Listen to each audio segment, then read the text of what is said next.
Mari saudara-saudara kita buka firman Tuhan di dalam Yesaya pasal 48. Pada malam hari ini kita akan belajar akan firman Tuhan supaya kita tahu apa yang menjadi kehendak Tuhan untuk kita dapat lakukan. Kita kerap kali mengenal Tuhan hanya dari sudut yang enak saja. Kerap kali kita mengatakan bahwa Allah itu kasih, Allah itu baik, Allah itu menyayangi kita. Jadi bayangan kita itu maunya yang enak-enak, jadi tidak mau yang tidak enak. Nah, ini kerap kali menjerat kita, sehingga kalau kita mengalami sesuatu yang tidak enak, lalu kita menjadi mundur dan kecewa. Pada malam hari ini kita belajar bagaimana dapat menyenangkan hati Tuhan. Di dalam Yesaya 48 ayat yang ke-8 mulai. Engkau tidak mendengarnya ataupun mengetahuinya, juga telingamu tidak terbuka dari sejak dahulu. Tetapi aku telah mengetahui bahwa engkau berbuat khianat sekeji-kejinya, dan bahwa orang menyebutkan engkau pemberontak sejak dari kandungan. Oleh karena namaku, aku menahan amarahku, dan oleh karena kemasyuranku, aku mengasihani engkau, sehingga aku tidak melenyapkan engkau. Sesungguhnya aku telah memurnikan engkau, namun bukan seperti perak, tetapi aku telah menguji engkau dalam dapur kesengsaraan. Aku akan melakukannya oleh karena aku sendiri, sebab masakan namaku akan dinajiskan. Aku tidak akan memberikan kemuliaanku kepada yang lain. Kalau kita dengarkan firman Tuhan ini, saudara, kira-kira kalau yang disebutkan di sini engkau, itu lalu saudara katakan bahwa itu saya, ngeri enggak? Hah? Ayo. Karena engkau lihat bahwa yang dikatakan engkau ini siapa di sini? Hah? Ada yang mengaku gini, ya ini kan Alkitab ini kan firman Tuhan ini Yesaya kan ditujukan kepada orang Israel. Jadi saudara merasanya engkaunya orang Israel kok, enggak aku. Ya dah. Lalu kalau engkaunya itu enggak engkau, jadi orang Israel, engkau cukup seneng enggak? Lumayan aku, itu kan orang Israel. Tapi saudara perhatikan, Allah kita itu adalah Allah yang kasih, tapi Allah itu Dia yang menguji kita di dalam apa? Ayat-ayat tadi bilang di dalam apa? Kesengsaraan. Nah, sekarang kalau saudara menerima sengsara itu, saudara itu tahu enggak bahwa itu ujian? Atau saudara mengatakan, apa toh salahku? Katanya Allah itu kasih, kenapa aku harus menderita? Yo, saudara kerap kali ngomong gitu enggak? Karena apa? Karena engkau tidak tahu bahwa kerap kali kita itu hanya mempercayai Allah kita itu hanya dasarnya kasih, Allah itu kasih, Allah itu baik, sehingga kalau tidak baik bukan dari Allah. Alkitab yang berkata, aku menguji engkau dalam kesengsaraan. Jadi kita harus tahu, saudara, mengapa Alkitab ini diberikan kepada kita. Bangsa Israel adalah umat pilihan Allah. Dikatakan jelas-jelas, aku memilih engkau di antara bangsa-bangsa. Saudara dan saya adalah bangsa pilihan. Tetapi saudara datang pilihannya itu karena Israel tidak percaya.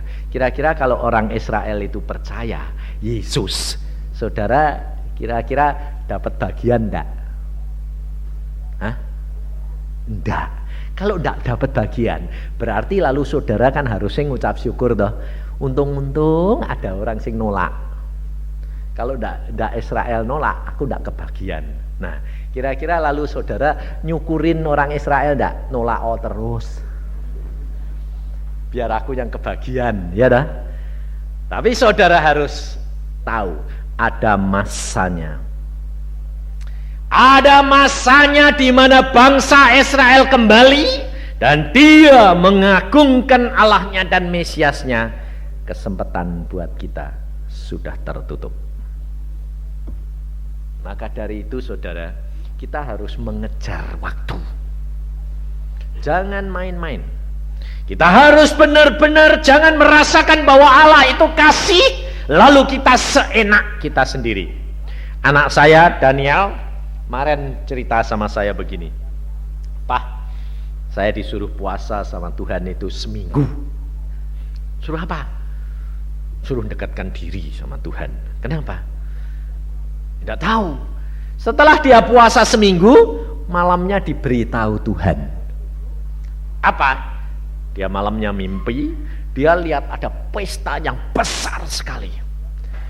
Dan dia lihat banyak anak-anak Tuhan yang datang ke pesta itu. Dia sama adiknya Samuel pesta pakai pakaian kaos oblong sama sandal jepit. Lalu ada orang yang dia kenal di situ bilang, "Dan, kamu kok pakai kaos oblong sama sandal jepit? Wong pesta besar seperti ini." Apa anak saya ngomong? Biarin, yang punya pesta bapakku kok. Lalu di situ saudara tahu, dia diberi pengertian sama Tuhan. Daniel, kau tahu pesta kawin anak domba sudah dekat. Tapi engkau menganggap remeh karena engkau merasa engkau dicintai Tuhan. Orang lain mengagungkan bapakmu karena bapakmu yang punya pesta. Mereka pakai pakaian semua indah-indah, kamu sendiri pakai pakaian yang jelek. Apakah engkau memuliakan Allahmu, bapakmu, atau engkau merendahkan bapakmu? Dia sadar. Dia tanya kepada saya, "Pak, wah saya ini kalau gitu sementara ini, selama ini Pak, saya ini belum mengagungkan Bapakku di surga."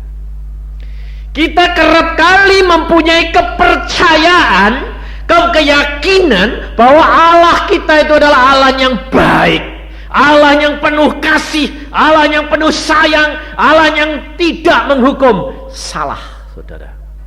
Dan kita menganggap sepele, kurang menghargai dan menghormati Dia, sehingga kita tidak siap di dalam setiap keadaan, sehingga kita kurang mengagungkan Dia. Maka dari itu saudara, saya senang karena anak saya dia sadar disuruh puasa, dia puasa 1 minggu, dia puasa, dan akhirnya diberitahu dan dia berkata, "Tuhan, aku tahu sekarang keadaanku." Kita kerap kali tidak bisa mengerti keadaan kita pribadi. Karena apa? Karena kita tidak mau menurut. Firman Tuhan berkata bahwa bangsa Israel itu adalah bangsa pilihan, tetapi keras hati dan tegar tengkuk. Dikatakan di sini pemberontak. Engkau, orang lain menyebutkan engkau pemberontak sejak dari kandungan. Kita harus menyadari saudara, bahwa kehidupan kekristenan kita ini belum mengenal Allah kita sebenarnya. Dan kita dilahirkan di dalam dosa. Mengapa dikatakan oleh Tuhan, firman Tuhan berkata bahwa engkau adalah pemberontak sejak dari dalam kandungan, karena kita dilahirkan dalam dosa. Selalu memberontak. Salah satu contoh umpamanya, kalau saudara berdoa, "Tuhan, kamu sakit, dalam nama Tuhan Yesus sembuh." Dalam hatimu timbul enggak? Dalam pikiranmu timbul enggak? kok tidak sembuh ya? Ayo, timbul enggak? Ragu-ragu. Apa itu? Kamu kira bilang, malah wong kenyataannya enggak. Itu adalah pemberontakan. Kita kerap kali tidak tahu kalau perkara itu pemberontakan. Karena apa? Karena kamu tidak percaya bahwa setiap firman Allahmu itu ya dan amin. Yesus sudah berkata, jikalau engkau di dalam aku dan firmanku di dalam engkau, minta apa saja engkau akan dapat. Tapi sudah ngomong sendiri, Tuhan aku minta sembuh, dalam nama Tuhan Yesus sembuh. Masa iya? Ada ngomongan di sini? Masa iya bisa sembuh? Tidak bakal sembuh. Karena pemberontakan ini sudah ditanamkan dari dalam kandungan ibu kita. Maka dari itu saudara, pada malam hari ini Tuhan mengajar kepada kita bagaimana caranya supaya kita itu dapat lepas daripada pemberontakan ini. Kita harus belajar dari firman Tuhan. Bangsa Israel diuji oleh Allah 430 tahun diperbudak di Mesir. Allah berkata sendiri bahwa aku menguji engkau dalam dapur kesengsaraan. Karena apa? Karena pemberontakan. Demikian juga kekristenan kita kerap kali sudah jadi orang Kristen puluhan tahun, tapi ya tetap gitu-gitu saja. Karena apa? Karena pemberontakan kita tidak pernah kita hapuskan. Dan bagaimana caranya menghapuskan? Pada waktu bangsa Israel mau dikeluarkan oleh Tuhan dari tanah Mesir, kita baca di dalam Keluaran pasal yang ke-12. Yesus Tuhan sudah dilambangkan di sini. Di dalam Keluaran 12 dikatakan ayat yang ke-7, kemudian dari darahnya haruslah diambil sedikit dan dibubuhkan pada kedua tiang pintu dan pada ambang atas pada rumah-rumah di mana orang memakannya. Ayat 14, hari ini akan menjadi hari peringatan bagimu. Kamu harus merayakannya sebagai hari raya bagi Tuhan turun-temurun. Kamu harus merayakannya sebagai ketetapan untuk selamanya. Kamu makanlah roti yang tidak beragi 7 hari lamanya. Pada hari pertama pun kamu buanglah segala ragi dari rumahmu, sebab setiap orang yang makan sesuatu yang beragi dari hari pertama sampai hari ke-7, orang itu harus dilenyapkan dari antara Israel. Kebebasan bangsa Israel dimulai pada waktu hari pertama mereka memotong domba Paskah, dan darahnya itu harus dioleskan ke dua tiang pintu dan atas ambang pintu. Mengapa Tuhan khusus mengatakan bahwa harus dioleskan ke tiang pintu dan atas ambang pintu? Kenapa tidak cukup diberikan satu saja? Kenapa khusus itu? Sebab di dalam Yohanes 10 Tuhan Yesus berkata kepada kita ayat yang ke-7, maka kata Yesus sekali lagi, aku berkata kepadamu, sesungguhnya akulah pintu ke domba-domba itu. Ini loh saudara, Yesus adalah pintu bagi kita. Ke domba-domba kita adalah domba-dombanya. Dan engkau harus masuk dan keluar melalui pintu itu. Dan pintu itu harus diolesin dengan darah. Dua kaki pintu itu, dua tiang pintu itu menyatakan dua kesejajaran itu, yang berdiri itu adalah tubuh dan jiwa kita. Ambang yang di atas segala-galanya itu roh kita. Tiga perkara ini harus diberikan darah Yesus, darah yang suci, darah pengorbanan itu, sehingga segala sesuatu penyakit sampar maut sekalipun tidak akan dapat masuk ke rumah itu, karena tubuhmu ini adalah rumah Allah. Pada waktu malaikat al-maut berkeliling, dia akan masuk ke dalam rumah-rumah. Setiap anak sulung akan mati di tanah Mesir.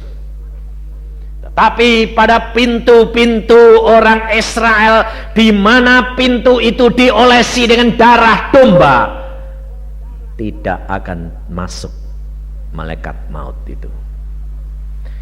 Kekristenan kita kerap kali kita jebol, rumah bait Allah ini menjadi rusak dan digerogoti dengan penyakit sampar, penyakit kanker, penyakit segala macam, karena engkau tidak berikan pintumu cuma satu.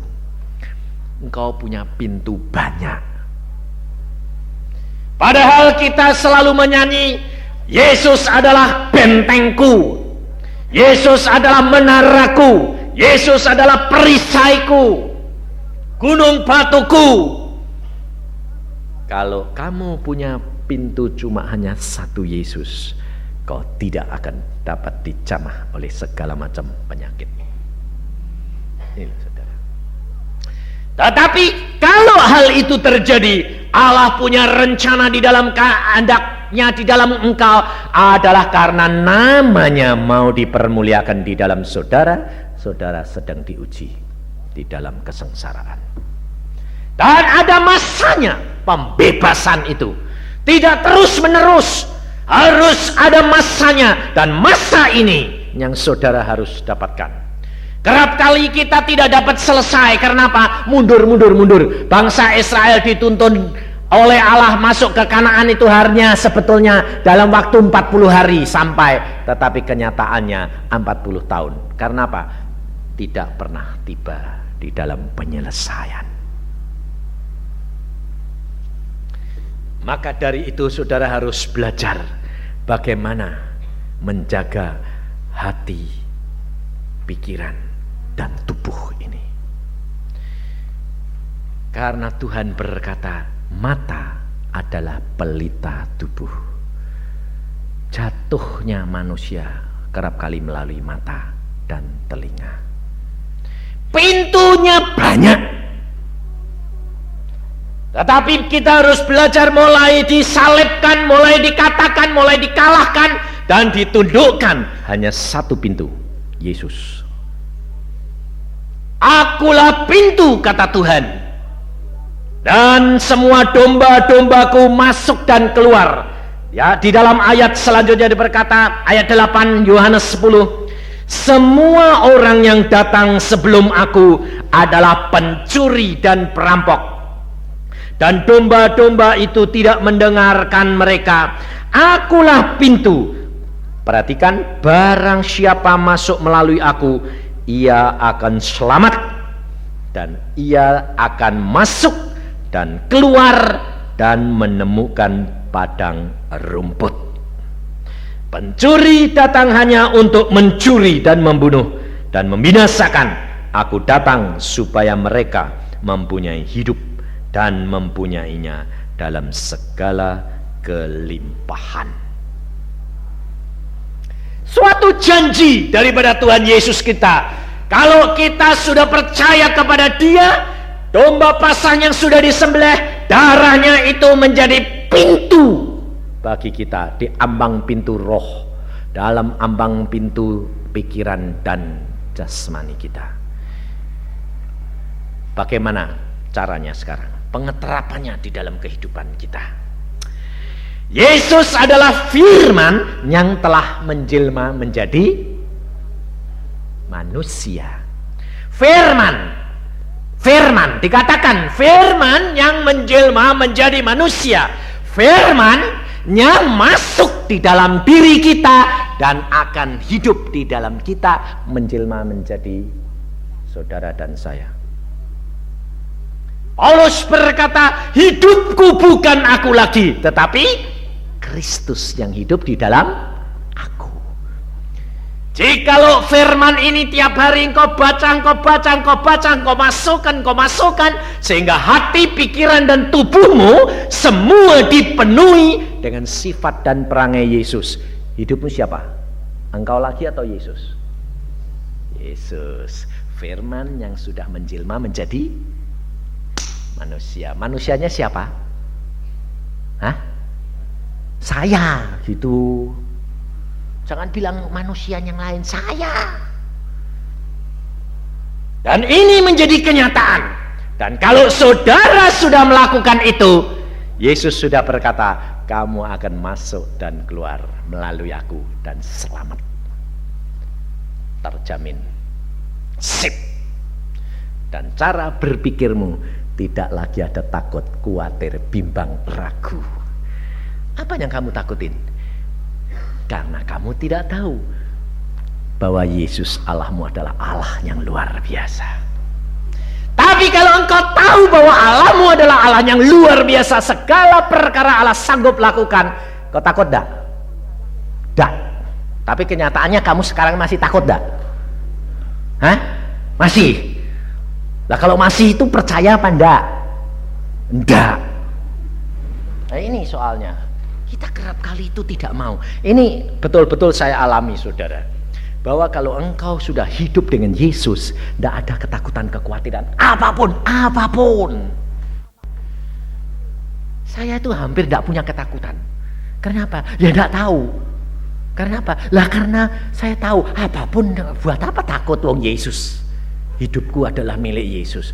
Mati untung, hidup untuk Kristus. Saya barusan pergi ke desa-desa di Jawa Timur, ke desa-desa itu, ke pelosok-pelosok, dari Surabaya itu ke desa Sarongan itu 8 jam naik mobil Kijang, jalanannya kayak unta. 8 jam sampai di tempat, istirahat setengah jam, langsung khotbah. Saya terus terang pikir-pikir. Saya ngomong gini sama Tuhan. Tuhan, Engkau ini kok lucu sih Tuhan. Aku di kota yang minta pelayanan ndak bisa ngelayani, kok Engkau utus ke desa 8 jam perjalanan. Ini ngapain gitu. Apa ndak buang-buang waktu Tuhan? Tuhan bilang, tidak. Buang tenaga? Enggak. Nyatanya memang aku tuh enggak capek. 8 jam loh. Nyebrangi kali. Nyebrang kali apa? Tapi kok aneh, enggak capek. Padahal harusnya itu orang sudah 52 ini diojlok-ojlok itu datang itu sudah loyo. Tapi enggak. Khotbah itu ya langsung khotbah. Sampai saya heran. Lalu saya bilang gini, lah ya Yusa, saya ngomong sendiri sama diri saya. Yusa, kamu ini ngapain ke desa-desa? Cari apa? Saya bilang, cuma hanya taat kepada Yesus. Mau melakukan segala perkara hanya karena Yesus. Loh, kalau dipikir-pikir coba saudara, ke desa itu cari apa? Cari duit. Orang desa miskin-miskin. Kolektornya itu loh cuma 2.000.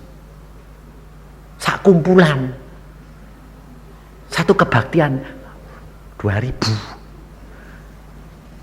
Malah kita datang sana itu bawa berkat. Saya datang sana bawa Alkitab, bawa traktat, bawa tip. Beli tip berapa? Bawa, saya bilang, untuk nanti berkat bagi mereka. Tapi lucunya ada hamba-hamba Tuhan yang ya sudah kesepian, sendirian. Mau kita Tuhan tuh sakai kasihan ya, mau tak kasih tip. Tuhan bilang, enggak usah. Loh, lah kau enggak usah kenapa? Berhalanya itu pikirannya. Oh lah, ini susah ini saya bilang. Lah aku nih engkau suruh datang suruh apa? Ubah pikirannya. Jangan mengharapkan manusia. Jangan berharap manusia. Karena orang yang berharap kepada manusia adalah terkutuk. Di kota itu loh enak, karena kota itu makmur, berkatnya banyak. Saya bilang pikiran itu adalah terkutuk. Kamu harus punya pikirannya Allah. Kalau saya punya pikiran seperti kamu, saya tidak akan meninggalkan profesi saya sebagai seorang dokter. Lebih baik jadi dokter daripada jadi penginjil.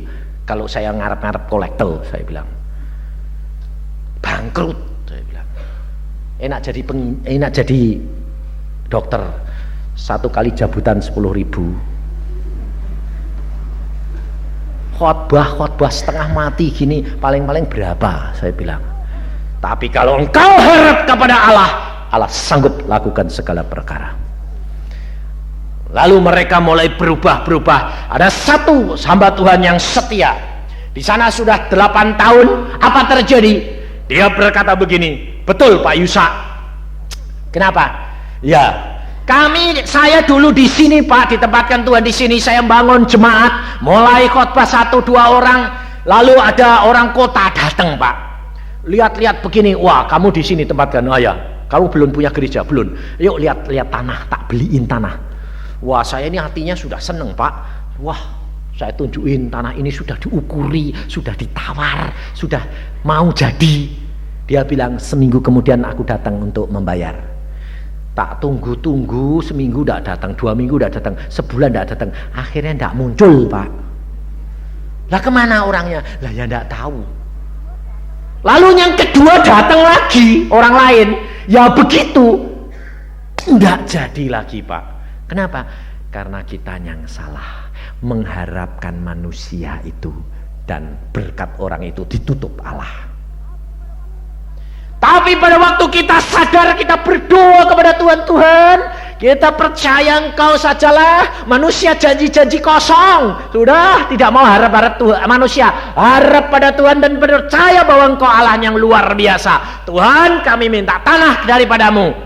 Ada orang datang tidak kenal, lalu berkata, oh di sini ada gereja ada gereja kecil ya. Oh ya, ini rumah siapa? Oh ini rumah anggota, belum punya sendiri. Ayo cari tanah, ini duit, beli sendiri. Langsung ngasih jreng 3 juta, langsung beli tanah. Tidak kenal Pak. Itu loh orang kalau harap sama Tuhan. Lalu kita bangun, baru dibangun sedikit, orang Jerman bisa kesasar ke desa. Kita sembahyang terus, Tuhan Engkau Allahku yang maha kaya. Orang Jerman kesasar ke desa, lihat ini bangun apa gereja, uangmu berapa? Oh sudah habis, tapi kita bangun dengan tenaga sendiri. Nah ini trok 5 juta jadi. Lalu dia bilang, memang benar kalau kita berharap pada manusia terkutuk dan tidak akan membawa berkat. Tapi kalau kita berharap kepada Allah, maka segala perkara, Yesus sudah berkata, kalau engkau masuk melalui pintu itu, kau akan selamat, dan kamu masuk dan keluar dan ke padang rumput yang hijau. Allah sediakan segala-galanya. Saudara tahu, kehidupan kekristenan itu saudara harus mulai ubah. Jangan hanya hamba Tuhan yang punya pikiran segala sesuatu harap kepada Tuhan, tetapi saudara, pedagang, pengusaha, sekolah harap kepada Tuhan. Jangan harap kepada manusia, termasuk dirimu sendiri. Jangan mengharapkan, karena termasuk dirimu sendiri, pikiranmu, kepandaianmu, itu salah satu yang menyebabkan berhala dan menjadi tidak kesukaan Allah dan hambatan bagi kemajuanmu. Kerap kali kalau kita sudah pandai, merasanya apa? Aku bisa. Kau akan diajar oleh Allah. Allah akan menguji engkau dalam kesengsaraan, karena Allah tidak mau kemuliaannya engkau ambil alih. Kita harus belajar akan firman Tuhan ini dan masukkan benar-benar segala perkara. Kalau kita sudah banyak belajar firman Tuhan, Yesus adalah firman Allah, dan segala sesuatu harus masuk dan keluar melalui firman. Kau kerap kali kenapa bingung? ini boleh ndak ya? Ini boleh ndak? Maunya anak sekolah, Pak, nyontek boleh ndak?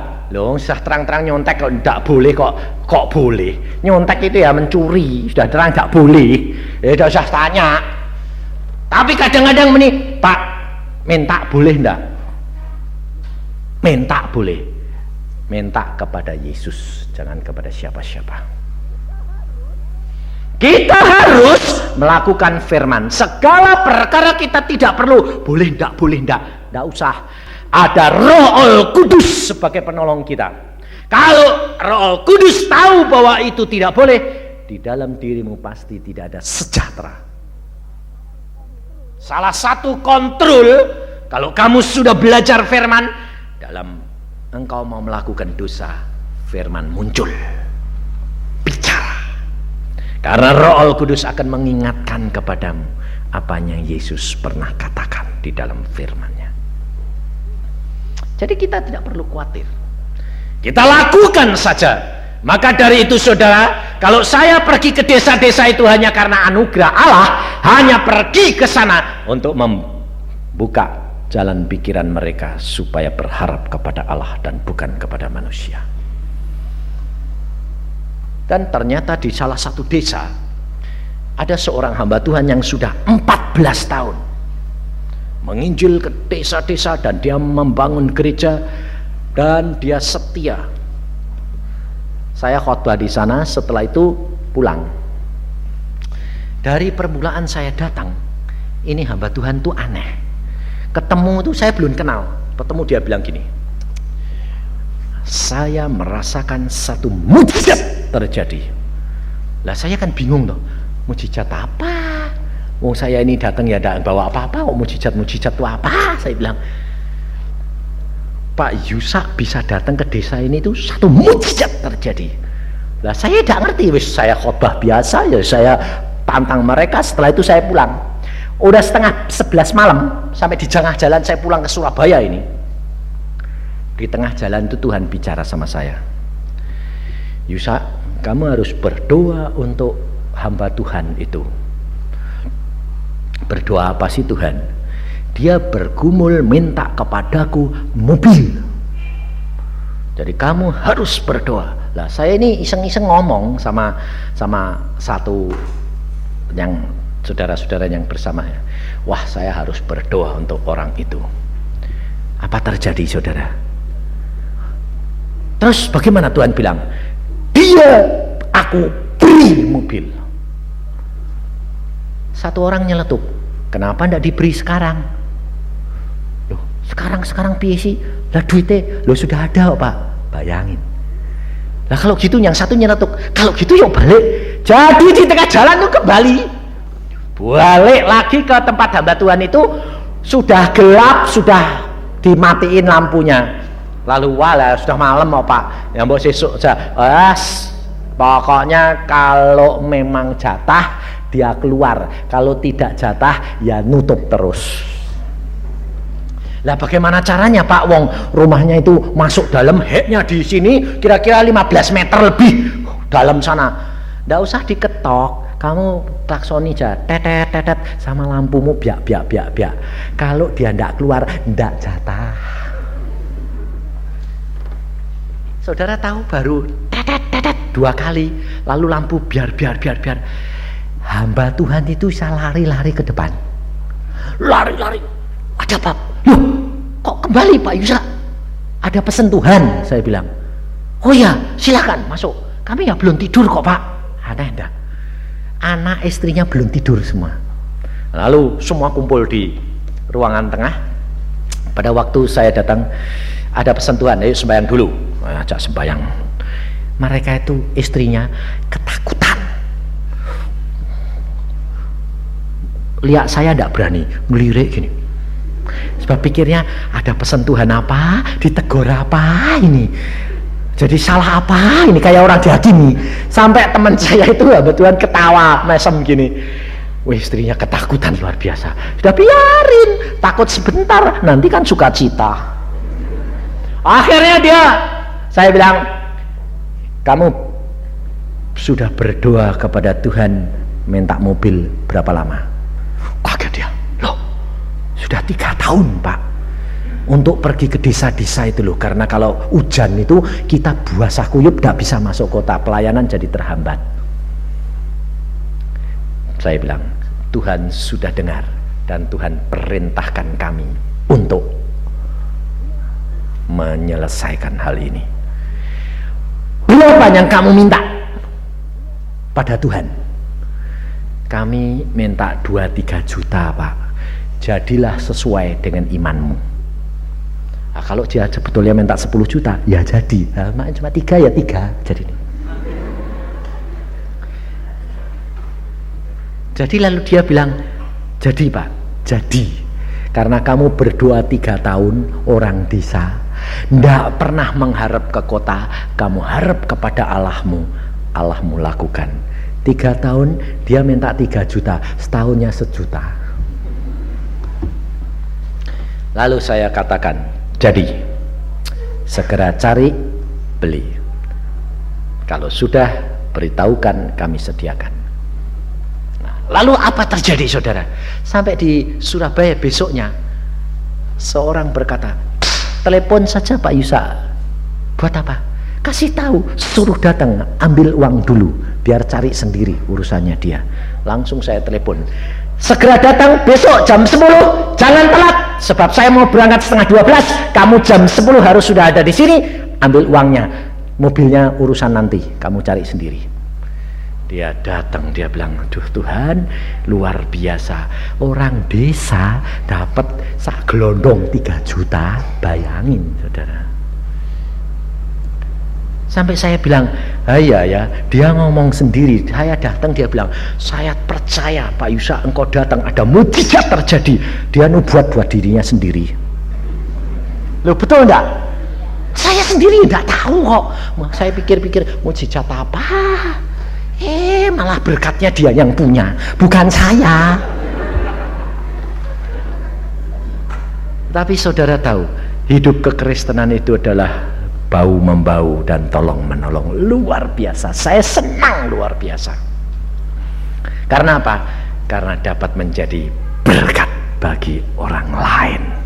Maka dari itu saudara, engkau harus tahu bahwa kehidupan kekristenan ini harus masuk dan keluar melalui pintu Yesus, dan firman-Nya Yesus adalah firman Allah. Karena ini jaminan bagi kita semuanya. Kerap kali setan itu mau masuk melalui tubuh kita, melalui mata dan telinga kita. Kalau mata dan telinga kita dibasuh dengan darah Yesus, kesucian yang menjadi bagian kita, dia tidak bisa masuk. Maut tidak akan dapat masuk. Melalui pikiran, dibasuh dengan darah Yesus, tidak akan dapat masuk. Melalui hati, menjadi milik Yesus, meterai darah Yesus, tidak akan dapat menjamah engkau. Maka dari itu jangan mengharapkan sesuatu kepada manusia, karena firman Allah sendiri berkata di dalam Yesaya 48 ini ayat 16b, dan sekarang Tuhan Allah mengutus aku dengan rohnya. Beginilah firman Tuhan penebusmu yang maha kudus, Allah Israel. Akulah Tuhan Allahmu yang mengajar engkau tentang apa yang memberi faidah, yang menuntun engkau di jalan yang harus kau tempuh. Sekiranya engkau memperhatikan perintah-perintahku, maka damai sejahteramu akan seperti sungai yang tidak pernah kering, dan kebahagiaanmu akan terus berlimpah seperti gelombang-gelombang laut yang tidak pernah berhenti. Ini jaminan saudara. Maka dari itu saya selalu katakan kepada saudara, jangan tinggalkan akan firman setiap hari. Tapi saudara kerap kali bilang apa? Sudah baca kok Pak Yusa setiap hari. Iya, tapi ada tapinya. Kalau sedang seneng banyak, kalau sedang males sedikit. Saudara tahu, Allah menuntut kepada kita setia dan taat. Baca yang sama jumlahnya setiap hari. Kalau setiap hari engkau membaca 2 fatsal, ya 2 fatsal. Lebih banyak boleh, kurang jangan. Itu tiap hari. Saya kemarin ketemu seorang anak Tuhan, sudah 6 tahun dia jadi anak Tuhan, dulu bekas kebatinan. Dan dia pada waktu dia turut kebatinan, dia sudah kawin sama setan. Artinya kawin itu sudah nyatu dan sudah janji. Kalau dia ninggalkan, sedia dan rela jiwanya dicabut. Dan pada waktu dia dibawa ke tempat saya persekutuan oleh keponakannya, saya katakan, percaya Yesus, selamat. Dia berkata begini, Pak, tapi saya sudah janji Pak, kalau saya nanti turut Tuhan yang lain, saya mesti mati. Yesus sanggup menghidupkan. Ayo, kamu berani enggak? Lalu saudara pikir gini dah, oh kalau gitu nanti aku percaya Yesus, setannya enggak bisa jabut. Kok enak, janji tetap janji. Jangan saudara bilang, kalau kamu sudah janji, pokoknya aku tidak setia, boleh disamber gledek, samber sungguhan. Boleh sakit, boleh apa, ngalami. Ini orang, saudara tahu, dia pada waktu persekutuan di rumah saya sedang menyembah, berdoa, sedang menyembah semua. Tuhan perintah sama saya begini, Yusa, cepat berdoa untuk orang itu. Saya buka mata, siapa Tuhan? Orang itu. Saya datangi, saya tempeli punggungnya sama tangan saya. Saya berdoa. Saya tidak tahu kalau dia itu sebetulnya sudah mati. Sudah mati. Jiwanya itu sudah dicabut sama setan. Tapi Tuhan berkata, doakan dia. Dari sana turun lagi jiwanya, seperti disedot oleh kuasa, masuk lagi, blung. Bangun, dia noleh pada saya. Yang doain siapa? Oh, Pak Yusa. Lalu dia bilang, terima kasih Pak Yusa. Ada apa? Saya itu tadi sudah dicabut nyawa saya sama setan, ditagih. Tapi kok Pak Yusa sembahyang kok disedot? Nah, ngerti caranya? Setan tetap nuntut, bayar. Tapi setelah dibayar, kan sudah dicabut toh. Setelah bayar, sudah mati toh, dicabut toh. Yesus nyedot, seret, balik, masuk, bangkit. Luar biasa. Lalu dia berkata, Allahku memang Allah yang luar biasa. Dulu aku tidak tahu bagaimana caranya supaya aku dapat mengenal akan Yesus yang sungguh. Pak Yusa selalu berkata, saya jadi orang Kristen 25 tahun, tapi pada waktu setelah 25 tahun Tuhan Yesus berkata, baru hari ini kamu jadi orang Kristen. Saya tidak bisa mengerti Pak, tapi belakangan ini aku tahu. Pada waktu dia sakit, mau mati, kena liver, dokter mengatakan, kamu harus segera opname, karena denyut jantungmu sudah terlalu lemah, dan kamu akan segera mati kalau tidak segera diopname. Dia berkata apa? Tuhan, kalau aku harus mati, aku mati di dalam Engkau. Aku tahu kematian seorang anak Tuhan adalah indah di mata Tuhan. Aku kemarin dulu sudah pergi ke dokter dan disuruh pulang. Sekarang malah parah, minum obat malah parah, harus masuk ke rumah sakit. Belum nanti mungkin mati di rumah sakit. Saya mau serahkan semua dalam tanganmu. Yesus berkata apa? Karena engkau rela, aku yang menghidupkan engkau. Sembuh total. Langsung diperiksa dokter besoknya. Dokternya bilang apa? Kamu makan obat apa? Kok sehari bisa sehat kayak begini? Enggak minum obat. Enggak percaya. Jujur saja. Saya hanya berdoa dalam nama Yesus dan aku serahkan nyawaku. Dokternya bilang apa? Memang kita ini cuma alat, tapi Allah yang punya kuasa. Dan dia sembuh total. Dia pada waktu itu dia mengatakan, benar-benar baru aku tahu. Yang dikatakan orang percaya itu adalah hati ini loh menjadi bulat. Percaya Yesus itu bulat, sukacitanya luar biasa, dan rela menyerahkan nyawa dalam tangan dia. Ya, sekarang dia berkata apa? Baca Alkitab, firman ini sungguh-sungguh dia akan berkata dan menyatakan dirinya dan menjelma di dalam kehidupan kita. Karena firman Tuhan berkata apa? Barang siapa takut kehilangan nyawa, ia akan kehilangan nyawa. Tapi karena barang siapa kehilangan nyawa karena aku, ia mendapatkan nyawa. Dan semua digenapkan oleh Allah. Kalau kita melakukan firman Tuhan, maka firman ini menjadi bagian kita, menjadi pintu segala-galanya yang tidak boleh masuk kecuali melalui firman Yesus. Yesus sudah berkata, pintu ini sempit,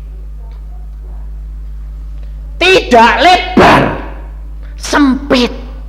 Artinya bahwa apapun yang kau lakukan itu harus melalui firman ini. Sukar. Seolah-olah ini tidak boleh, ini tidak boleh, ini tidak boleh, ini tidak boleh. Tetapi percayalah, kesukacitaanmu, kebahagiaanmu tidak akan berhenti. Luar biasa Allah kita. Jerat-jerat setan itu banyak, tetapi kita tidak perlu takut. Kita tidak perlu mengkhawatirkan ini apa nanti, setan melalui apa. Tidak perlu, tidak pusing. Allah sanggup lakukan segala perkara. Beberapa hari yang lalu istri saya hampir kejerat lagi. Saya pulang-pulang dari Jawa Timur, anak saya berkata begini, "Pak, kita harus berdoa untuk mama." Kenapa? Wah, mama mau kejerat lagi. Jerat apa? Mulai mikir lagi, mau kerja. Saya berkata, kamu sekarang mikir lagi mau kerja lagi. Aku itu ditekan setan piye? Kamu itu diberkati Tuhan berlimpah-limpah. Apa yang kamu kerjakan? Kamu punya kepandaian segala macam. Mengapa kamu tidak bekerja dan hasil pekerjaannya untuk pelayanan untuk anak-anak Tuhan yang lain? Jadi saya pikir-pikir logis juga ya. Jadi aku kerja saja. Saya berkata, jangan terjerat setan. Allahmu sudah 2 kali berkata jelas kepadamu, kamu tidak boleh bekerja. Pekerjaanmu hanya mengatur rumah tangga dan berdoa untuk suamimu. Aku akan lengkapi dan kamu tidak akan kekurangan. Kenapa kamu sekarang? Karena apa saudara? Saya tanya, kenapa sih kok kamu mulai pengen kerja? Pada waktu buat kekurangan uang 300.000. Karena heknya itu janji hari Jumat itu jadi 500.000, bayar yang lain itu 100, 600, uangnya cuma 250 sampai 300, kurang. Bingung. Saya bilang, apa kamu itu yakin pasti heknya itu jadi tanggal hari Jumat? Ya janjinya jadi. Belum pasti saja kok. Kalau Tuhan tahu bahwa kamu tidak punya, tidak bakal jadi. Loh, betul tidak? Allah sudah tahu kamu belum dikasih duit karena belum jadi. Kok pusing? Saya bilang. Ya tapi kalau nanti seandainya dia datang aku tidak punya duit kan malu. Allah tidak pernah mempermalukan hambanya. Terus saya datang hari apa? Senin. Mana heknya? Belum jadi. Lah ya, kok pusing? Saya bilang. Lah ya, seandainya. Loh kok seandainya? Ini patahkan, masukkan, dikuasai firman. Apa terjadi saudara? Saya datang, istri saya bilang, sampai sekarang heknya belum jadi. Allah tahu persis. Ada suami istri dari Jakarta, heknya besok datang, besok jadi. Itu khusus suami istri itu datang ke Bandung. Ngapain? Nganter persembahan. Ada enggak orang datang khusus naik bis dari Jakarta ke Bandung nganteri persembahan? Ada enggak? Hamba Tuhan yang lain cari persembahan. Ini persembahan diantar dari Jakarta ke Bandung. Dia bilang, Pak Yusa, ngelepon setelah sampai di hotel. Pak Yusa, saya mau ke tempat Anda. Maaf, saya ada pelayanan. Kapan bisa?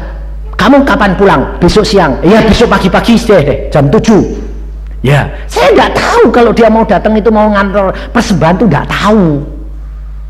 Dia datang jam 7, padahal heknya itu datangnya besok, mesti bayar. Wah Pak Yusa, aku ngalami mujizat Tuhan. Mujizat apa? Apa yang kau katakan itu jadi semuanya. Terus, waduh, saya itu ingat Pak Yusa. Ingat apa? Ingat Pak Yusa. Lah terus ada apa kalau ingat saya? Mau ngantri berkat. Model saya tanya, berapa?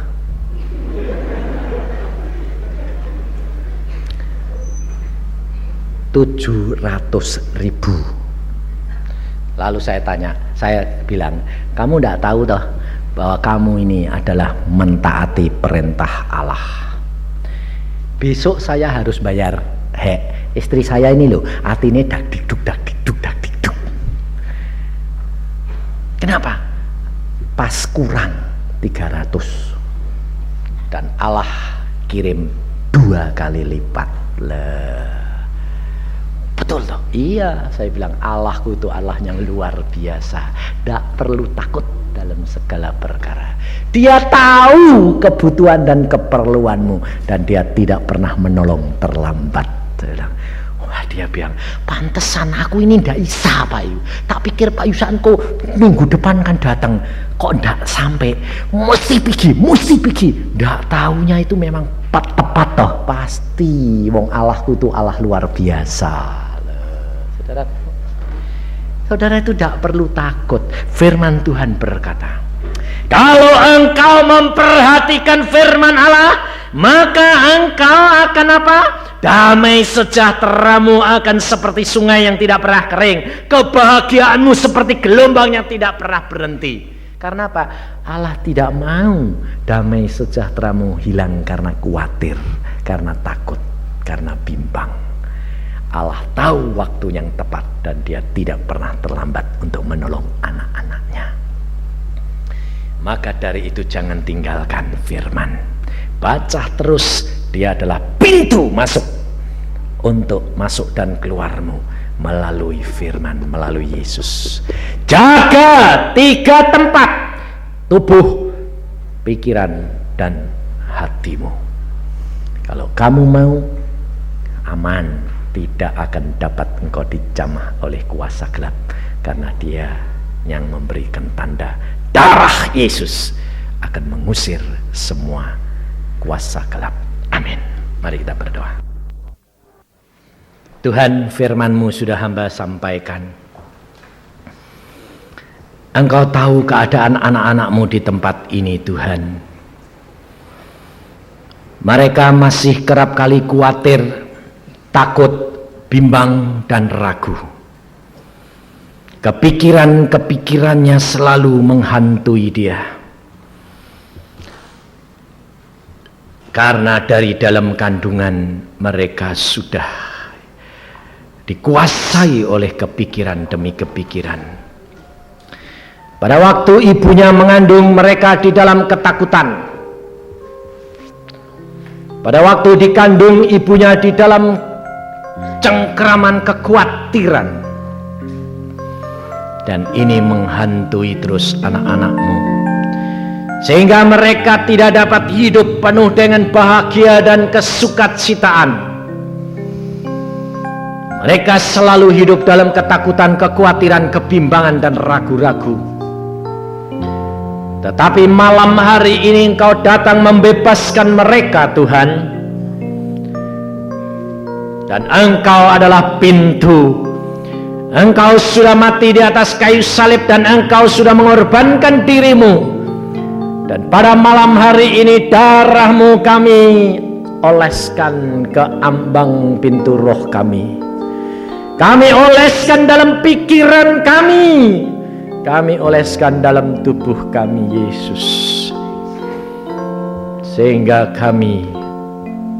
Engkau menjadi perisai kami.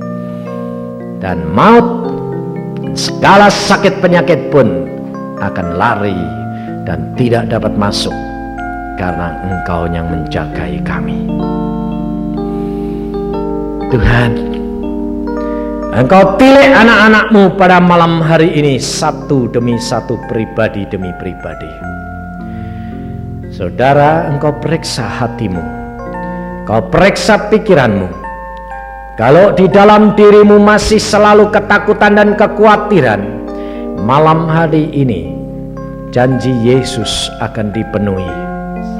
Kelepasan dan kebebasan daripada Dia yang akan menjamin engkau dan saya.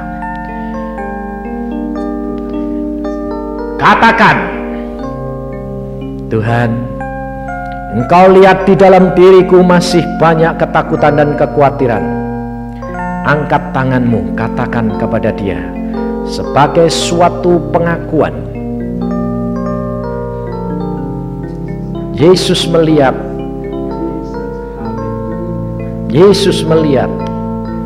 Tuhan, Engkau lihat tangan-tangan yang teracung. Engkau lihat ketakutan dan kekhawatiran yang masih merasuk di dalam pikiran anak-anak-Mu ini, baik mengenai masa depan, baik mengenai keluarga, baik mengenai kesehatan, baik mengenai ekonomi, keuangan, baik mengenai sekolah, baik mengenai jodoh. Tuhan, Engkau lihat. Dan hamba-Mu bertindak di dalam nama Tuhan Yesus pada malam hari ini. Segala kekhawatiran, segala ketakutan dan kebimbangan, roh-roh yang mempengaruhi anak-anak Tuhan pada malam hari ini, Tuhan, dengan tangan yang diangkat, sudah diserahkan segala kekhawatiran dan ketakutan ini kepadamu. Dan bersama-sama kami katakan, Tuhan, aku letakkan segala ketakutan kekhawatiranku di bawah kaki-Mu, Yesus. Dan sekarang aku tutup jiwa, rohku dan tubuhku dengan darah-Mu yang kudus, sehingga aku terlepas daripada segala kekhawatiran dan ketakutan dan kebimbangan ini. Dan hamba-Mu minta, Tuhan, damai sejahtera yang daripada-Mu, roh kesukacitaan, roh damai sejahtera masuk, roh kekudusan masuk menjadi bagian kami, sehingga tubuh, roh dan jiwa kami tidak kosong, karena kami tahu Roh Al Kudus yang dapat menolong kami. Terima kasih Tuhan. Kami mengucap syukur akan kasih-Mu, dan kami memuji nama-Mu. Oh haleluya Yesus.